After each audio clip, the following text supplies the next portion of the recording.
Hello, everybody. My name is Reginald Bienemy. I'm Haitian, and I'm also an atheist. My religious background is that I was born into a religious family in Haiti, in Port-au-Prince, Haiti.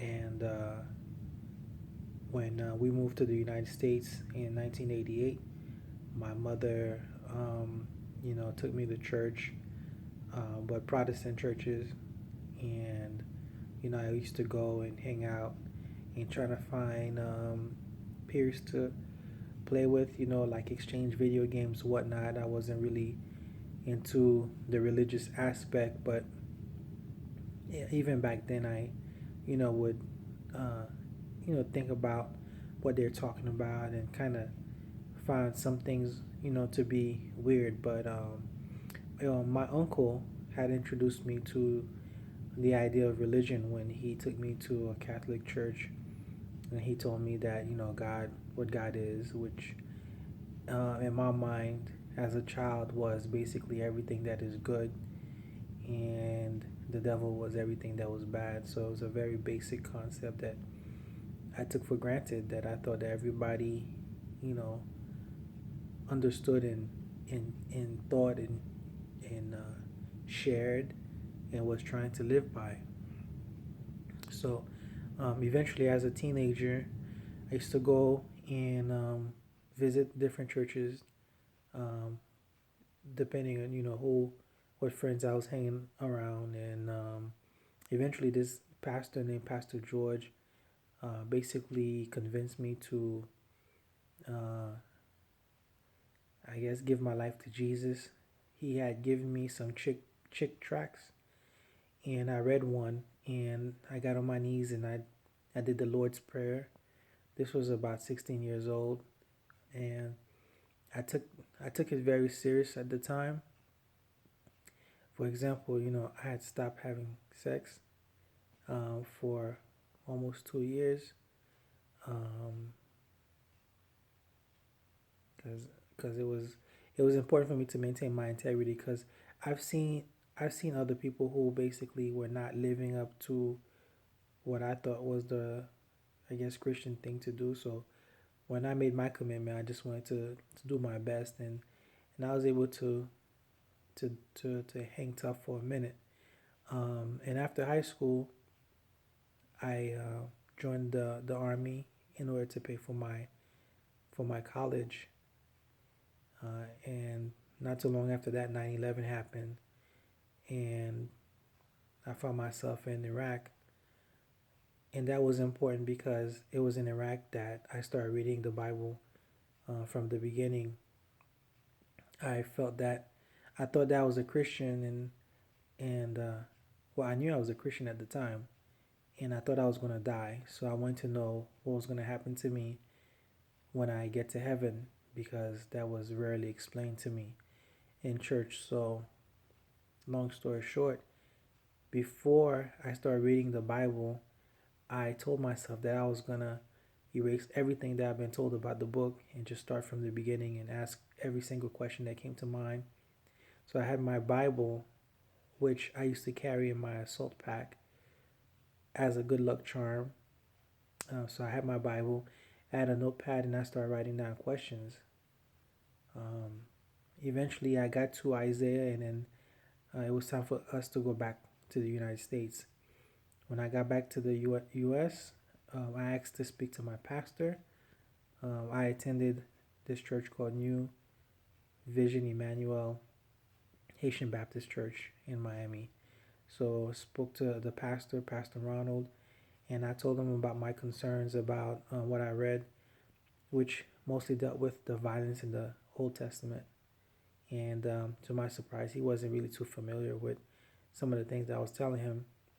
Um, but I kept on researching, I kept on reading.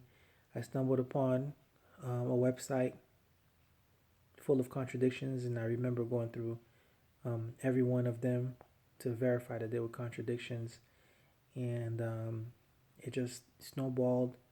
But I still tried to maintain some level of, I guess, faith and eventually I got baptized in 2006. Again, I try to be serious about it. That didn't last too long. I eventually finished reading the Bible, um, and I remember trying to take the Great Commission very seriously because I thought that, I read for myself what Jesus said in the New Testament, and it wasn't like something that I read from my pastor or I heard from my pastor. It was directly from Jesus. So I was going to try to convert people, but I've always been very apprehensive about that because I felt like that was like being like a telemarketer, and I didn't like telemarketers. And also, um, I knew that there was a lot of issues with the Bible, and I just was worried that one day I would run into someone that was extremely um, literate in the Bible, and they would ask me about the murders in the Bible, and I wouldn't have any answers because I believe in being, honest. And so I couldn't really do the Great Commission with a straight face. So I would go around to different churches, still this time different denominations, different um, things, and I would read books. I would pray. I did everything that I was told to do because by the time I had a reputation at church for being kind of like the unsufferable, like skeptic. Um, I started to stumble on I guess, atheist material.